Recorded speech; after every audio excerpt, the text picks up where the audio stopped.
Welcome in. This is your ZOZO Championship live chat brought to you by my friends over at Jock Market. More on them in just a bit, but let's go.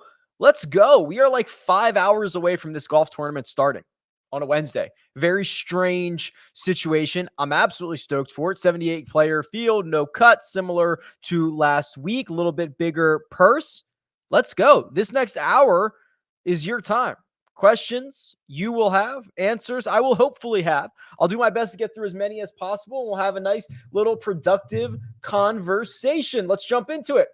Without further ado, John J. Douglas, who sent this message an hour and a half ago. John, you're on top of your game here, my friend. Would you prefer a guy who didn't play on either tour last week, avoiding the jet lag, or disregard the fatigue factor? I don't care. I just don't. So the kind of situation that we have is there's a lot of things here. Flying from Vegas to Japan, losing the 16 hours from this coast, it's not ideal. A lot of these guys aren't necessarily flying coach, middle seat kind of stuff. But the real big problem is, John, it affects everybody differently. So it's hard to throw a blanket statement on guys who traveled or guys that didn't. Some might not feel any effects. Some might feel a lot of effects, and we're going to have no way of knowing. So I'm not even really considering it as a factor this week because I think it's a bit of a fool's errand to try to figure it out. Jeffrey says, Rick, are you excited to pull an all-nighter? First one since college. I did not pull all-nighters in college, my friend. That my wife probably did for studying.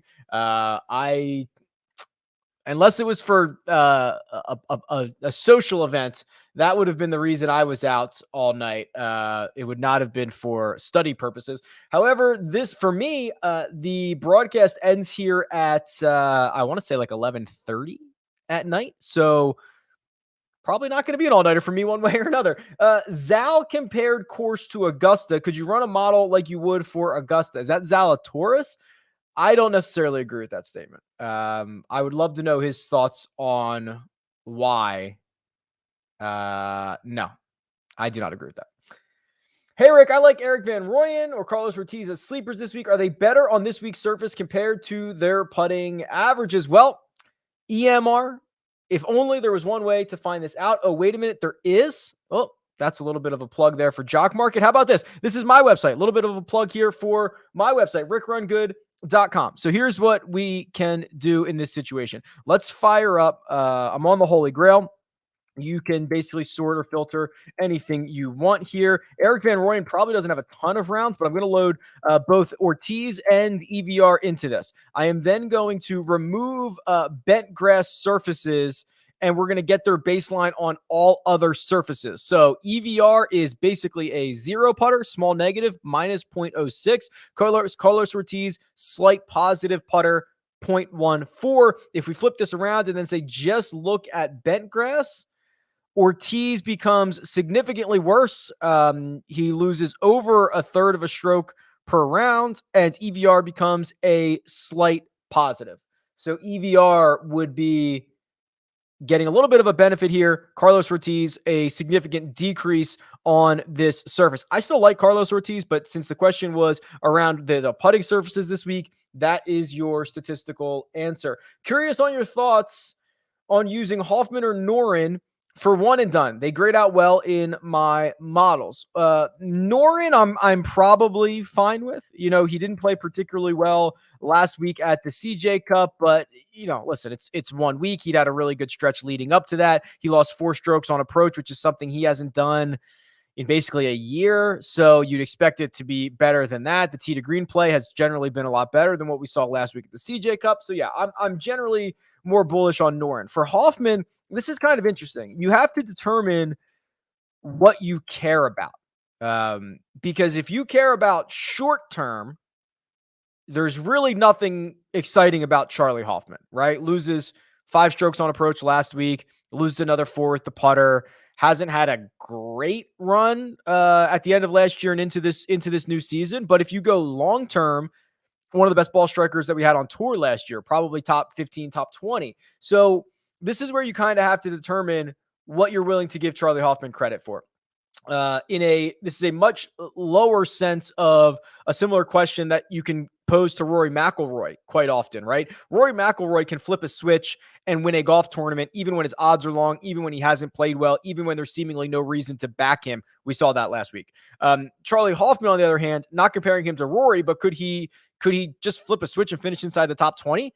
I don't know the answer to that. I generally think I lean towards no. I lean towards being a little bit more concerned about Charlie Hoffman, but Alex Noren certainly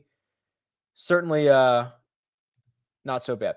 Also love the idea of incorporating more reading into the site. Do not always have time to do audio or video. Yeah, so if you don't know what that is in regards to, doing a little pilot program of kind of just taking some of the audio and video content and converting it into written content, which you can see on the homepage here and it's being tweeted out and stuff like that.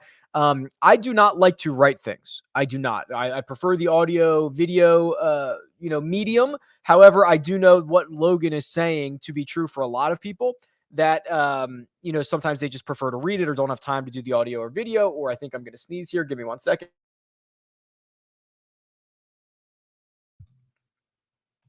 Okay, I think I'm good for now.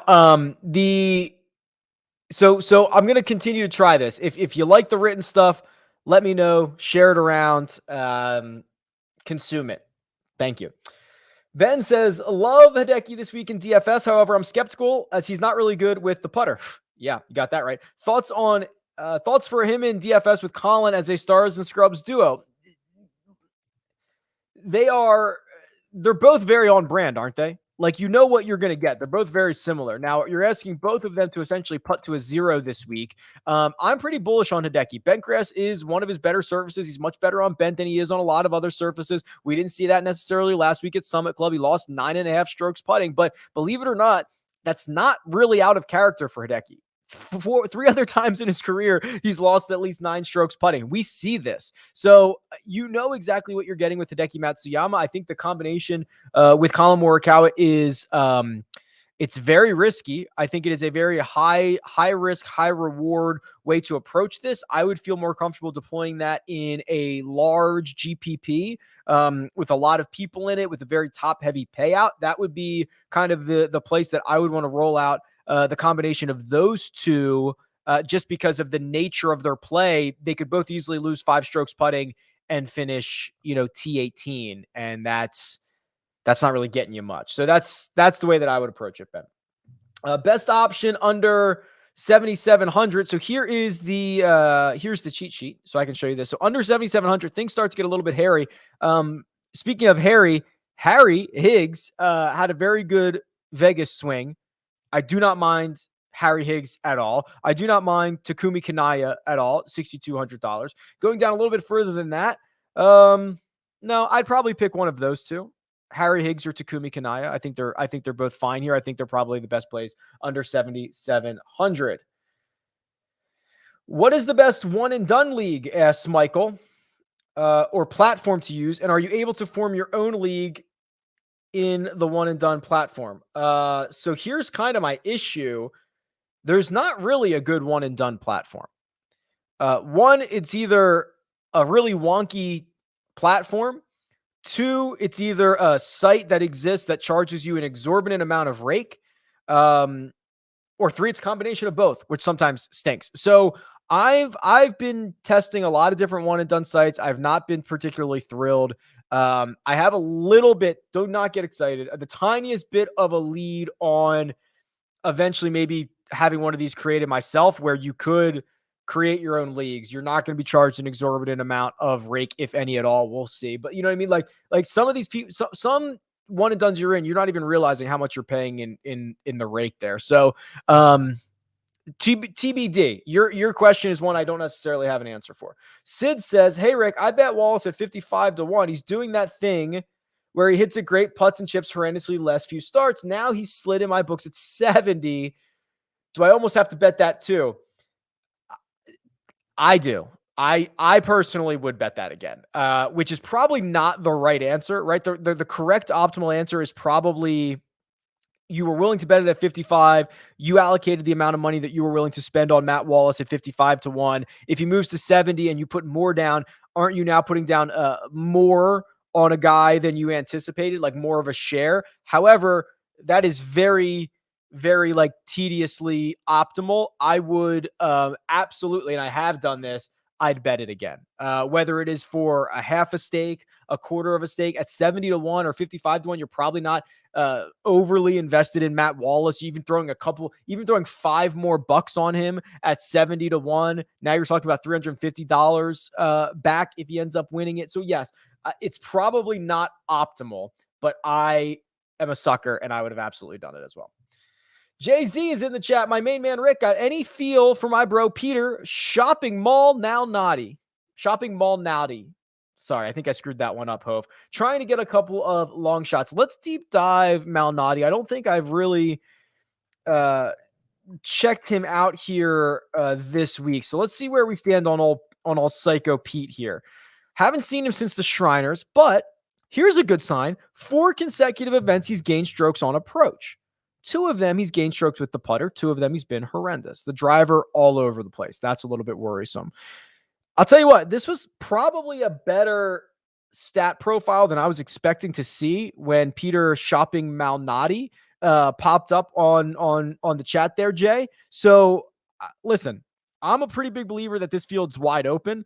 Once you get past the top, like 8 guys in this field, there's a lot of similar players. Peter Malnati, we know, can get hot. He's a positive putter on bent along with every other surface. Actually, this is a pretty, the 2 starts that he's had this year rank him 178th in putting, but historically he's much better than that. And he gains on basically every surface. So maybe he can find that magic, tap into the approach play that he's had over the past couple of weeks, and go from there. Denver Timmy says, besides yourself, who was rumored to party the hardest in Vegas? I don't know the answer to that. I do know that someone sent me a text. They saw Dustin and AJ, Dustin and Austin in the high roller blackjack. But it was like 3:00 in the afternoon, and I think they were just playing blackjack. But somebody tweeted me or texted me a photo of that. So I don't know the answer.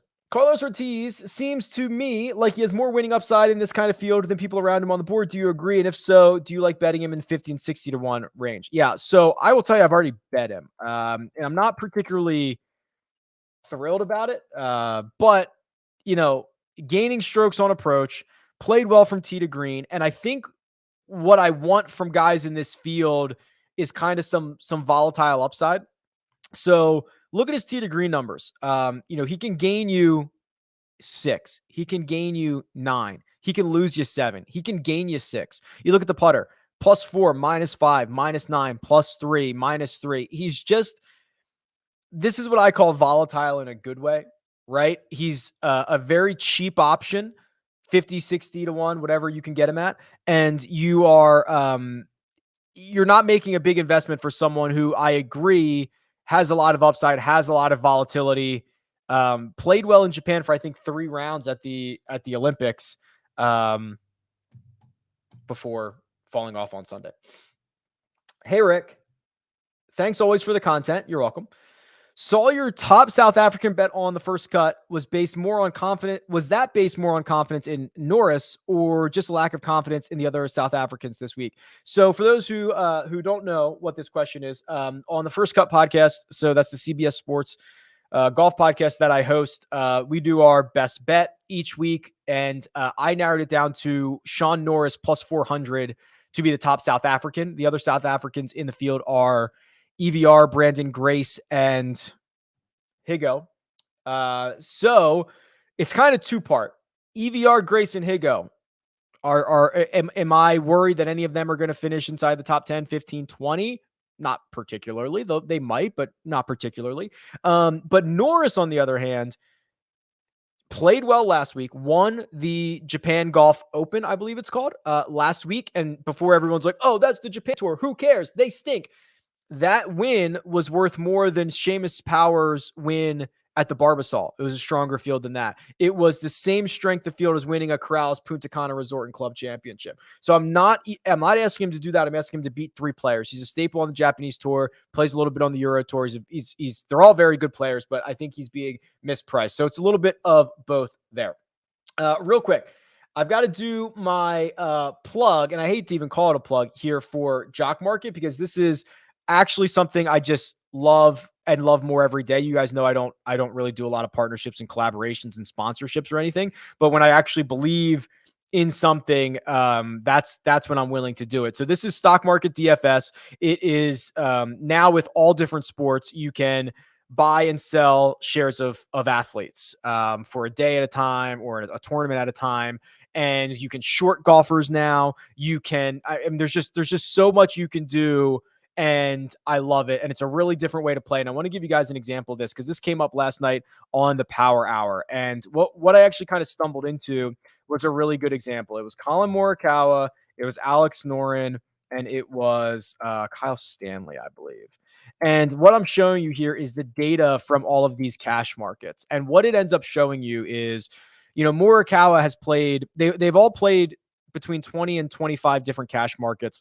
They've all returned on average a positive return of either somewhere between 21 and 29% ROI. And my whole point being, there is no other place. There is really no other place that you can get Alex Noren and Kyle Stanley being just as valuable as Colin Morikawa. And I think that is a flaw with a lot of the golf betting and a lot of the golf fantasy that we do, is you're almost just always playing the guys at the top and asking them to win, right? And there's a really small number of guys that can actually win golf tournaments. But in the Jock Market, all your golfer has to do is outpace his expectation. So if you buy a share of Alex Noren at $3 and he finishes T28, like, you've made a ton of money on him, right? But you would never make money in any other market. So anyway, it's one of many, many reasons I'm really enjoying the Jock Market. I think you guys will too. If you use the code Rick, that gets you up to a $50 deposit bonus, which is always handy as well. 2 Alex Noren questions here right out of the gate. And it's the same combination. So I've already answered that. So I'm going to pass on that, Garrett. Excuse me. Martine says, bonjour from Quebec, Rick. Bonjour. If you had $50 and you are trying to make a betting card with the highest upside, not caring about percentages or safe plays, what would you do? Ooh, okay. Do I have to spread it out a little bit? Like, do I have to bet like one guy or 5 guys or anything like that? What I would probably do if I was trying to do highest upside, not caring about percentages, I would probably do this. I would probably take $10. Well, I would do it like this. I would put $10 on Colin Morikawa. I'd put $10 on Hideki Matsuyama. Okay. So that I'm going to take a barbell approach here. I'm going to take the top and I'm going to take the bottom. And then I have $30 left, and I would take $5 and I would bet 6 guys that are like 60-1 or 80-1 in short and longer. So it would probably be, I don't have the odds in front of me, but it would probably be like, Shugo. It would probably be Harry Higgs. It would probably be Carlos Ortiz, depending on the price that you can get on him. It would probably be Adam Schenk. It would probably be something like that, right? So just give me maybe even Doug Gim or Tom Hoagie.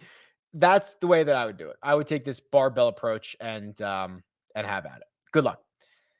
A lot of talk about Norris Kanaya this week, but is it worth taking a big Japanese long shot way down the board? Yeah. So there is also, I believe it is Kita Nakajima, who I believe is now the current #1 amateur in the world, or just was. I don't know if he just turned pro, but like more recently, the #1 amateur in the world. I wouldn't mind that at $6,100. Also, there was somebody else.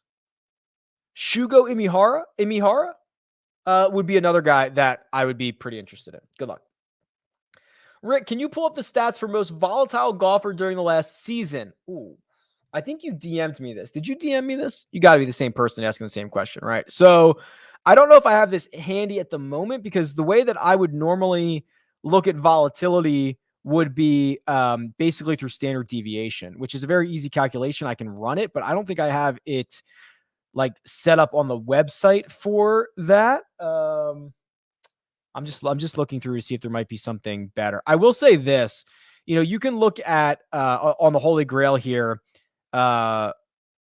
like birdie streaks. Birdie streaks are usually very, very volatile, right? And they usually come from volatile golfers. So what you start to see is guys that have a high birdie streak rate and a low bogey free round rate, which usually means they're making a lot of birdies and they're also making a lot of bogeys too. Like Maverick McNeely is the first one that pops off. Maverick McNeely makes more birdie streaks than Hideki and Ricky Fowler and Colin Morikawa, but also has, half the rate of bogey free rounds as Colin Morikawa. So what does that tell you? It tells you making a lot of birdies and a lot of bogeys as well. So I'm just kind of looking through this stat here. Like Keegan would be one of them.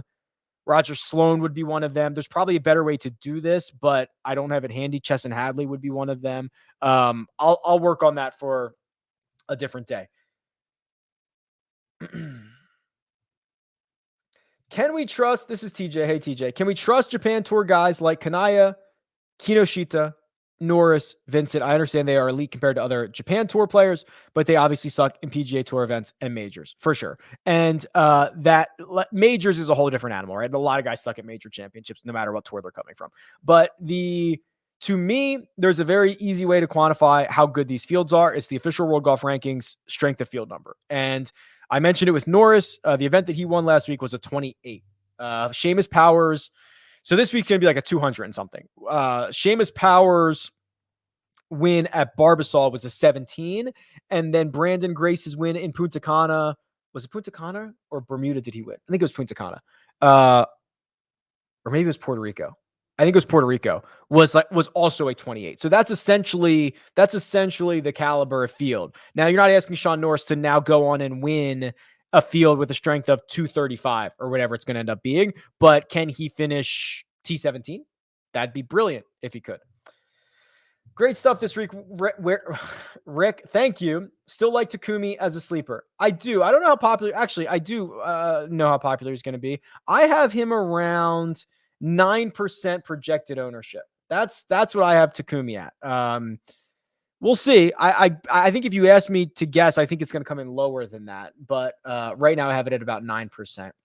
There is a super chat here, which again is never required, always appreciated. For some reason, I'm terrible on DraftKings in events with no cut, and I do pretty good in events with a cut. Any advice or strategy with no cut events that I should use? Well, thank you. And to me, it is kind of what I just showed. It's that bogey free. It's all about the bonuses, right? It's about not only the birdie streaks, the bogey free rounds, but the birdies alone over 4 days are so valuable. I don't think people realize how much more valuable a birdie and a bogey is over 2 pars. And when you are doing that over 72 holes, it's really, really, really valuable stuff. So I just lean.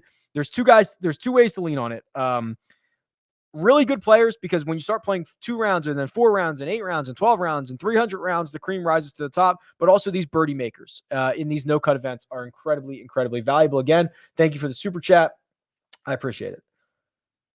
Let's say at the end of the week, Colin, Xander, and Hideki finish 1st, 13th, and 35th. Who finishes in what spot?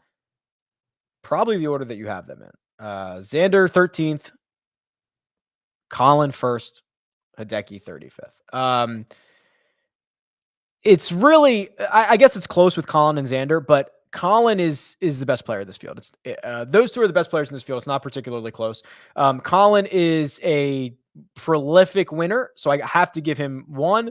Xander is just constantly around, even with his best stuff last week. He was T18, and so that's 13th. And then Hideki's the volatile one, right? Hideki's the one that if he finished T54, I'd be like, all right, yeah, he probably lost 7 strokes putting and a couple things didn't go his way, whatever.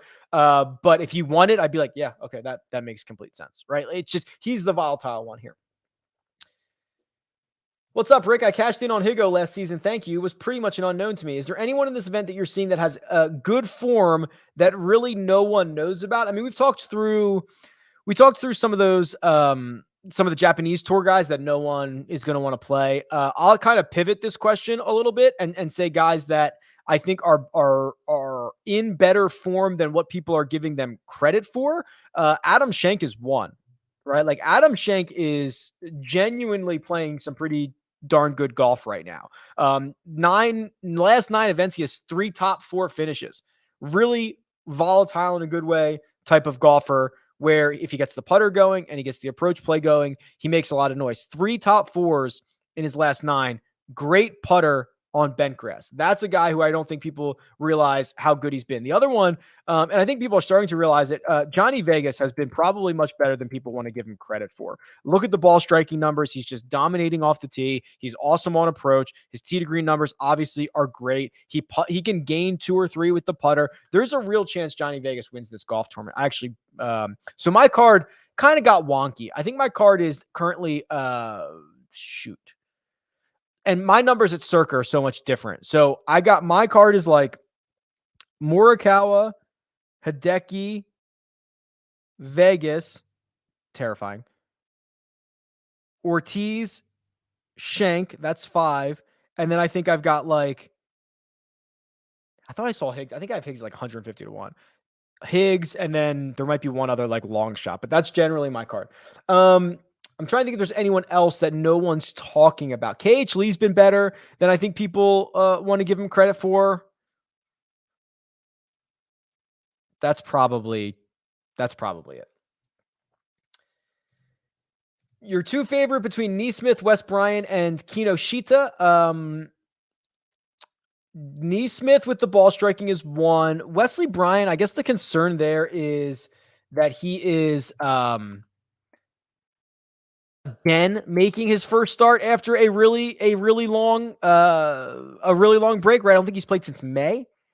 So I probably have to go with Kinoshita, who, is constantly piling up top 10s and top 20s on the Japan tour. I give those guys a lot of credit this week. Thoughts on getting Xander and Morikawa in the same DK lineup? Sure. Yeah. Again, the barbell approach. I'm cool with it. Rick, you removed birdies and bogeys from the live leaderboard. It hurts. Any chance that can come back? So yes. So the live leaderboard. I understand how popular the live leaderboard is. I love the live leaderboard. It's actually one of the most popular pages on the website. It is, believe it or not, a very, very difficult tool to maintain because it's like a bunch of different sources coming into one spot. And if anything breaks down along the way, it's down. So in an attempt to keep it up as much as possible, I've recently removed a couple of things. The new version that you're going to see will put all of this behind us, and it'll be great because I'm getting it all. It'll all be from one source. It'll be from my source, but it's in development. So yes, I'm very, very aware of it. Rick, my man. What's up, Oliver? Thanks for the work. Talk to me about who you prefer between Lanto and Schenk if you could. Cheers and good luck. Yeah, so they're actually both pretty similar. When they're both going right, approach and putting, right? That's what you want. And it's a very high it's a high upside type of style to play. I prefer Schenk. Just showed his stats. Lanto, he's fine. If he popped off, I wouldn't be surprised because if things go right, it's a high ceiling type of play that he has. But I would prefer Schenk in that spot.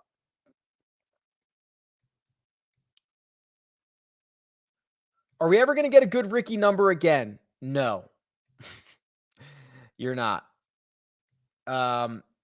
Is there really no shot tracker or Tourcast available for the ZOZO? That sounds about right, Antonio, because generally speaking, the lasers don't travel. The ShotLink lasers don't travel. So usually if they leave the country, you do not get ShotLink. Sometimes I think they take them for the Canadian Open, but you do not get the lasers and the ShotLink tower. So you will probably not get shot tracker this week. How do we feel about Heritage as a comp? Short tree line, small greens, accuracy needed, and putting, asks Zach. It's not the worst comp. Believe it or not, some of these longer. So I don't even know if I want to show this. This is the course key stats page.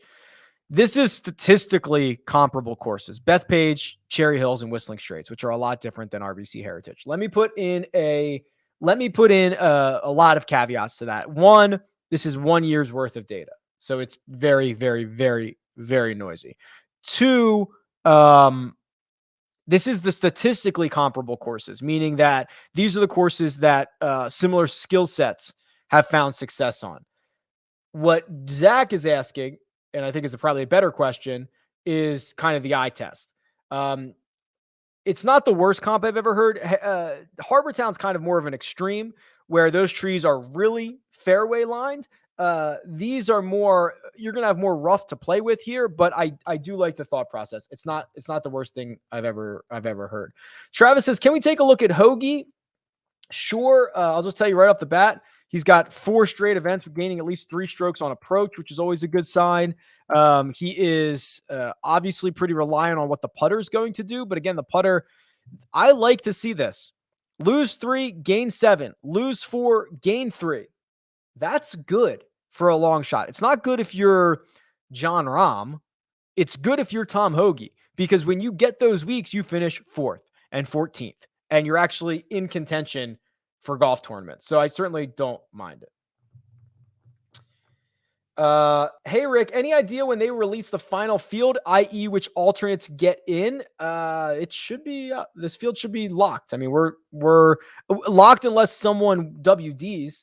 If someone WDs, then the next alternate will get in, but that field is locked. Whatever you're seeing on, PG, I don't want to say locked because it's technically not locked, but that's the field. Whatever is, PGA Tour leaderboard, the tee times, it's in. SIG would only get in if someone withdraws, and also if he's there. Did he make the trip in hopes of getting in? I don't know. Some of these guys are alternates. You might be the 7th or 8th alternate. You're not in Japan. So I don't know where Grayson SIG is at the moment. First alternate at a prize pool this big, he might be there. What's the most distinguishing feature of this course? Good question. 2 greens. The 2 greens that they could use. So in Japan, a lot of courses have 2 greens, one generally for summertime, one generally for winter. But this course specifically in recent years has converted both of them to a much more stable hybrid type bent grass strain that is much more cooperative in both the summer and the winter. So it's the same on both greens. But the fact that the PGA Tour could use both of those greens, right? So I think in 2019, there was a round where sometimes they'd play to the left green, sometimes they'd play to the right, creates different angles. It's kind of interesting. That has to be the most distinguishing feature of this. Brian says, appreciate the content. Can you do a deep dive on Sam Ryder? I always think it's funny, the names that some of you guys come up with. Yeah, I'm happy to. Let's do a little Sam Ryder here. So here's what I see about Sam. Bent is his best surface. When he's on the surface, it's good. But if he can't get on the surface, he's in big trouble because he is just hemorrhaging strokes around the green. He is actually, so this is what I kind of find interesting here.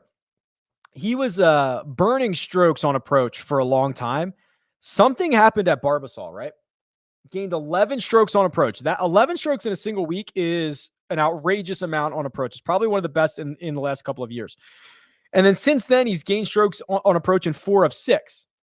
So clearly, I don't know if it's work that he's putting in, but something happened here at Barbasol. So I kind of like when that is an indicator and there's just a moment in time where you can kind of see what happens. So I would say I'm lukewarm on Sam Ryder. He's got to continue the good approach play, and he's got to not give away 3 or 4 strokes around the green. That'll kill him. Bentgrass is a pretty good surface for him though. If you were able to lock in one combo of model weighting for the entire season, what would your 100% be allotted to? Strokes gained total. Is that cheating? Is that cheating? It's probably the answer, right? Is that cheating? No, I would probably do, let's say I can't use strokes gained total. I would do a heavy combination on off the tee and approach.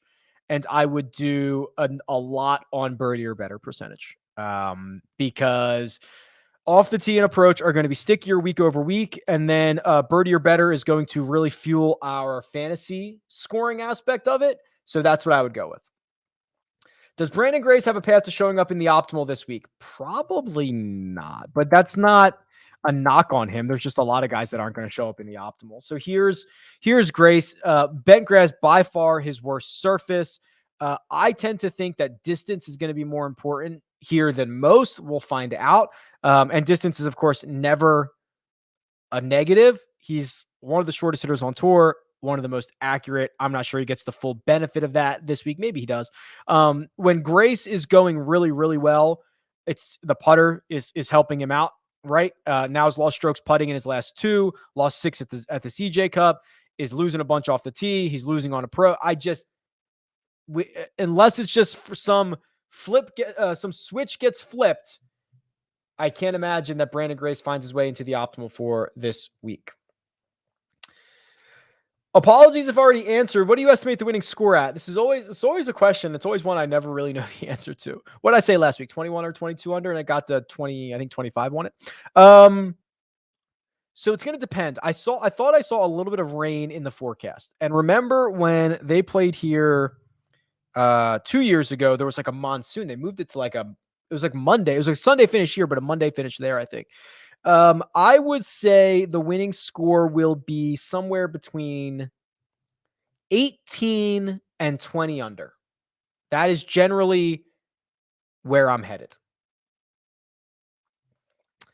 Good day from Oz, Rick. That's Australia, for those of you who don't know.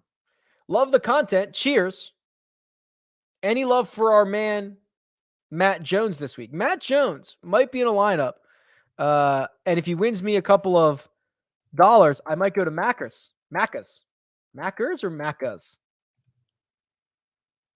I'll find out. That's McDonald's. Here's Matt Jones. Let's see what we have here. Very good putter. Always good to see. Actually, this is strange. So, not putting well this season, and didn't putt well at the end of last year, but historically, longer term, much, much better putter. Oof, this is not good, G. Maccas. This is not good. This is what I'm concerned about. Dating back to the Wells Fargo, which was in May, only one event in which Matt Jones gained strokes on approach. That is usually a very, very sticky stat. So if he's struggling in it, he's going to continue to struggle.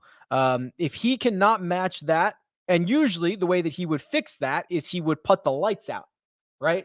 That's the DNA of Matt Jones. Not seeing that currently. Lost strokes putting in 5 straight. I'm concerned about that. Sorry. I hate to break you some bad news, but that's my opinion.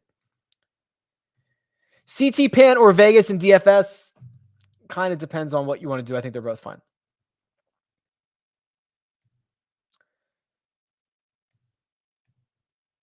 I answered a lot of these, so I'm going to skip.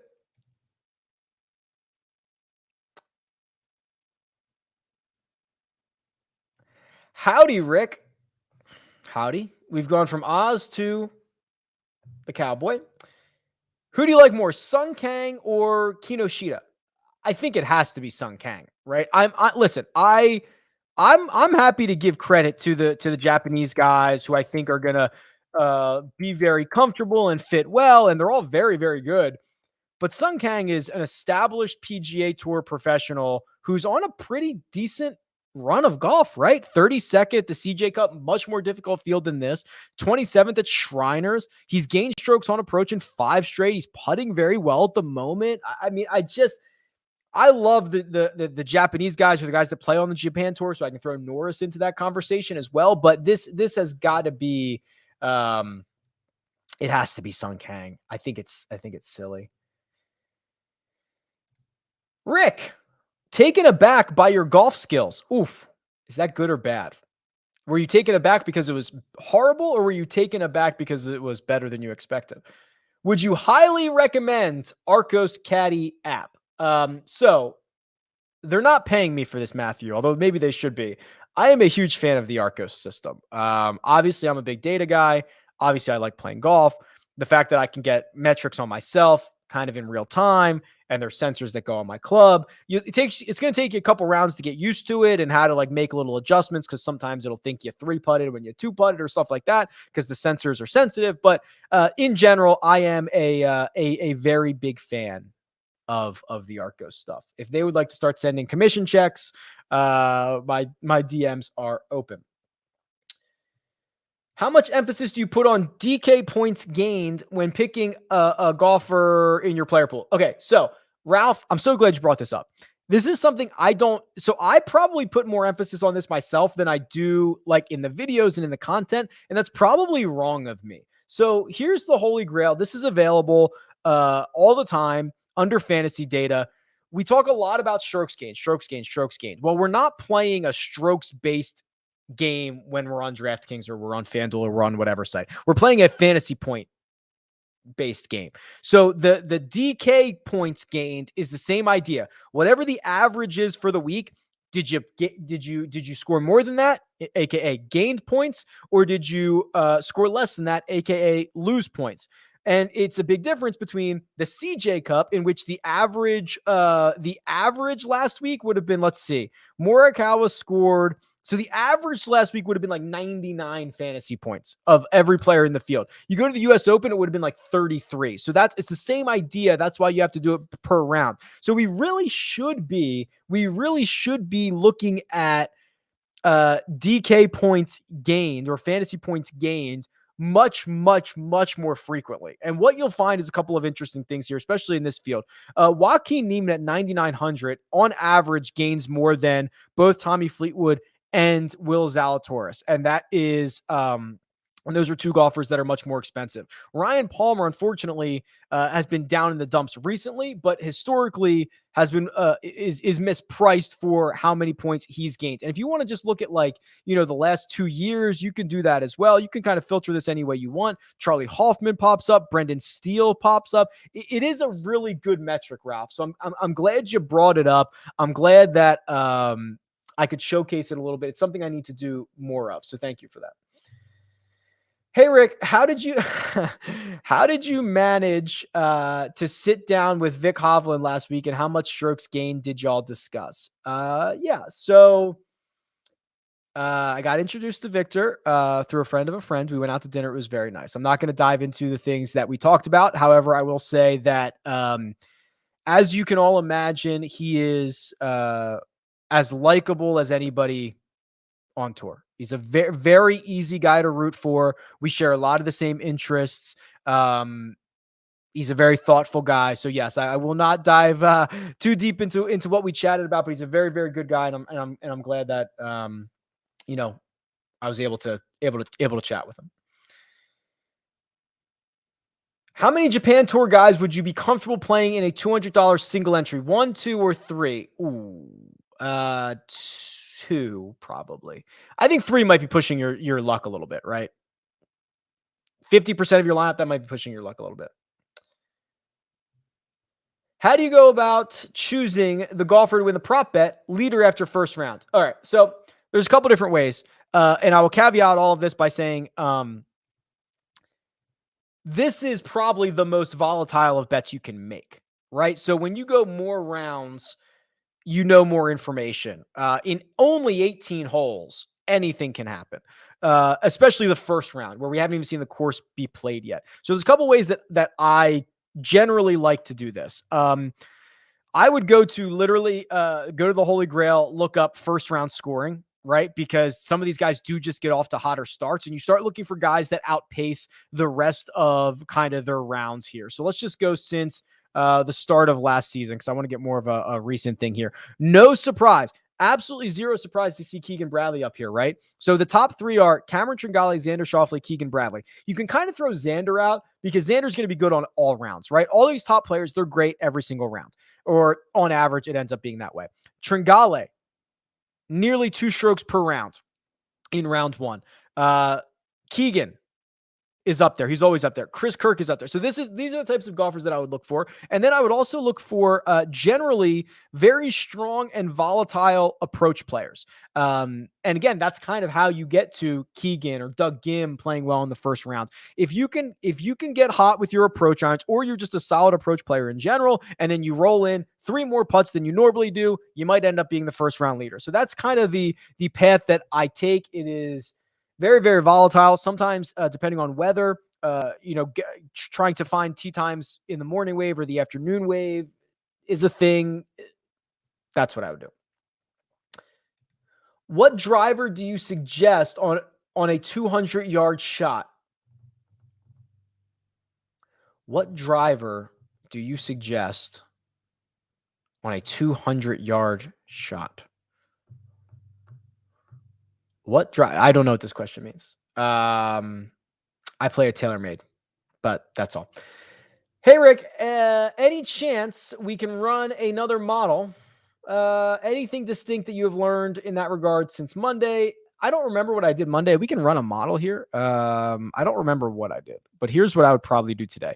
It's still going to be very, very basic. The issue we have is only 1 year's worth of data on Narashino Country Club. So I don't really want to. Normally, that would drive a lot of the decisions that I make here. I'm going to go let's go like really recent. I just feel like it's that time of year, hot hand, 10 rounds. Let's see what happens. Birdie or better, I think, has to be a significant portion of this. Let's say 35. I just don't see any way around it. It has to be. And I would do, I'd probably create like a blended strokes gain total. 25 off the tee, 25 approach, 10 around the green, 15 putting. What does that leave me with? Oh, I'm actually over. Okay, so I got to take 10 off. I got to take 10 off of here. Okay, I can just do 20 off the tee and 20 on approach. I would probably do it like this. You could definitely convince me to do par 3 scoring because there's 5 par 3s on the course. You could convince me to do that. I would keep it pretty straightforward. Last 10 rounds. Let's see what happens. Mav McNeely. Oh, boy. Will, Zalatoris, Joaquin Neiman, CT Pan, KH Lee, EVR, Johnny Vegas, Adam Schenk, Cameron Tringali, Matt Jones. Would you be surprised if this thing won? Like, would you be surprised if these guys were at the top of the leaderboard? Probably not. They're all over. Outside of Matt Jones, they're all 8,700 or more expensive, or 8,200 more expensive. I wouldn't be surprised. I think you just have to keep it very, very straightforward.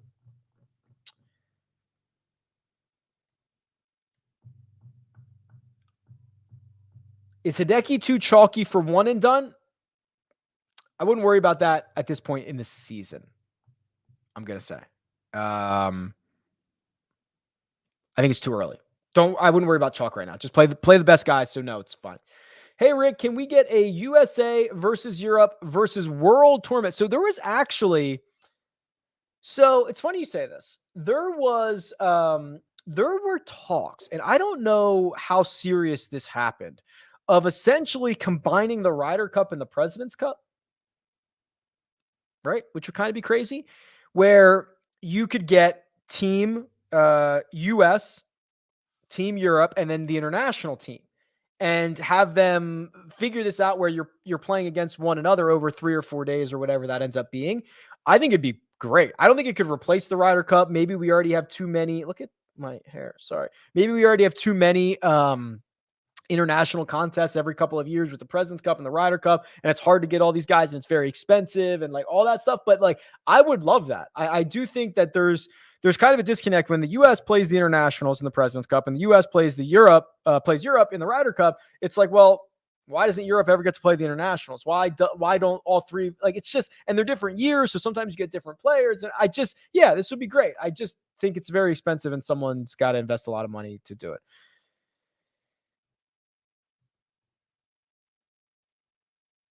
What's more of a lock? Xander top 5 or Schenk top 20? I don't think either of them are locked, but I think Schenk top 20, right? Like, I mean, Xander finishing in the top 5 is very, very, very hard to do. Let me see if I can find this out here. Xander. Let's look at Xander's results here. So, finished T5 at the Tour Championship, but that was staggered start. I'm just going to throw that out. You've got the Olympics, but outside of that, I mean, T3 at the Masters, and then a couple of runner-ups back-to-back at Farmers. All right, so he started off the season with 3 top 5s in a row, then only had 1 more. Top 5's hard. There's just a lot of, and he had a great year, right? It's just really hard to do. So I think it's just got to be Schenk top 20. Oh boy, Brent is back. No school to teach this week. Oh, you're a teacher. Thanks, Brent. I'm back live. Marry, one night stand, or kill. Alternate field events, no cut events, weird time zone events. Kill alternate field events. That was easy. I mean, I appreciate the opportunity for those guys, but we can showcase that. We don't need an alternate field. We can showcase them during the week. Why are we taking 5 weeks off then between Thanksgiving and Christmas? I know why. Not to battle football, all that stuff, holiday season, blah, blah, blah. But just go 52 weeks a year and don't do alternate field events. Nobody wins in alternate field events. It's just like Sheamus Power wins and nobody heard about it. We should elevate those. So that leaves me with weird time zone events and no cut events. So I have to marry. So if I marry weird time zone events, I'm just never sleeping again. I don't think I can do that. So I have to marry no cut events and have a one night stand with weird time zone events. I think that's the way to go here. Because although marrying no cut events, like I do like cut, like I love the cut sweat. I love that, but I can't marry. I'll never sleep if I marry weird time zone events. That's the answer. Sun Kang breakout week. I hope so. Lonto Griffin top 10 lock. You know, I skipped a lot. There's a lot of Lonto questions. I kind of covered it with the Adam Schenk stuff. He's so similar to Adam Schenk, where when he's at his best, it's approach play and putting. And that's what he did at the Shriners, and he finished T6, right? That's what you're going to get out of him, hopefully. Now, outside of Shriners, it's been pretty horrible all year. So do we think that Shriners is one? Is that enough? Is that enough of a sample? I don't know. I'm getting towards the end of these questions, so feel free to ask whatever you want. If there's nothing else, I can shut it down here. Young Gunna, Rick, any Japanese tour players you would give a go to separate your lineups from others? Yep, I covered this a couple times. Takumi Kanaya, Imahira, Kinosite, and shoot, who was the fourth one? Kinoshita was that one, and then Nakajima would be the other one. TJ says good luck this week. Good luck. KFT needs to figure out like 3-round events. Yeah. So here's the issue. Excuse me. The Corn Fairy. I understand why the Corn Fairy doesn't want to go like Thursday. They should start like Saturday to Tuesday. And I know why they don't want to, because a lot of guys flip back and forth and it's going to mess up the whole scheduling. But they could also go, couldn't they go like Wednesday to Saturday? And then they would get a little bit of, Wednesday love, a little bit of Saturday love as it's coming down the stretch. I think the LPGA should go they should start like Saturday and go to Tuesday. And I think you'd see a lot more people wagering on it. Listen, the Golf Channel is a 24-hour channel. And if you get the rights to something and there's other stuff on at the same time, you can't show both, right? So like I would love to see more live golf on TV on Monday, Tuesday, Wednesday when we don't normally get it. So there's got to be something there.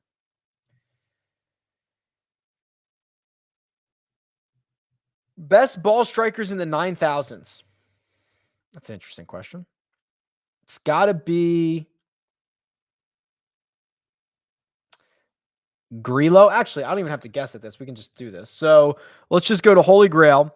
Last 2 seasons, sort by ball striking, or actually I'll sort by the 9K range and look at the ball striking category. So number 1 would be Keegan, 1.35. Grillo would be 2, 1.08. Neiman would be 3rd, 0.89. Tringale would be 4th, 0.48. That's how they shake out. Why was I trying to guess when I have that? Cooler Ranch or nacho cheese? Cooler Ranch. And if you say nacho cheese, you are absolutely crazy.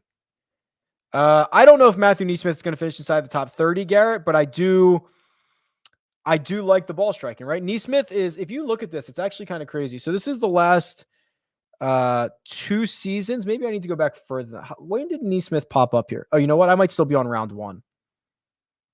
I'm still on round 1. So I have to re-answer that question. So hold on.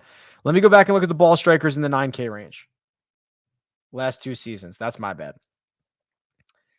It's still probably going to be the same guys. Yeah. So it's Keegan 1 still, Grillo 2 still, Neiman 3, and then Tringale's not as much of a clear 4th. And then the other one, what was the other question? Was Neesmith. Yeah, here you go. Let me show you what kind of class Matthew Neesmith is in. So this is everybody in the field this season and last season. Best approach players: Colin Morikawa, Keegan Bradley, Matthew Neesmith. He's better than Will Zalatoris. He's better than Hideki Matsuyama. Now, obviously, he doesn't gain as much off the tee. He gives it away on the greens and around the greens, but that is a very, very valuable skill set to have. Yeah, John says KFT guys have to have Mondays to try to qualify. I agree that I don't think that they can necessarily change that. I get why the Korn Ferry Tour goes Thursday to Sunday, but I think that other tours have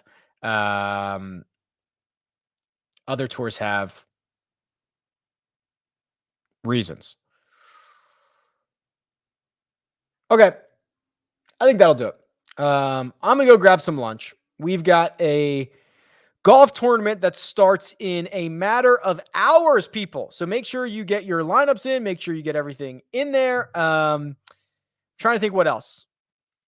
Follow me on Twitter. Follow me on Instagram. I'm trying to do more behind the scenes stuff, interesting stuff on Instagram, stuff that doesn't, might normally hit the cutting room floor. So I think it's at Rick Gehman on Instagram. Follow me there. That will be very good. And hey, maybe you'll even see me and Victor at dinner on Instagram. I don't know. Just saying. Otherwise, pet your dogs, be nice to people, and have a great week.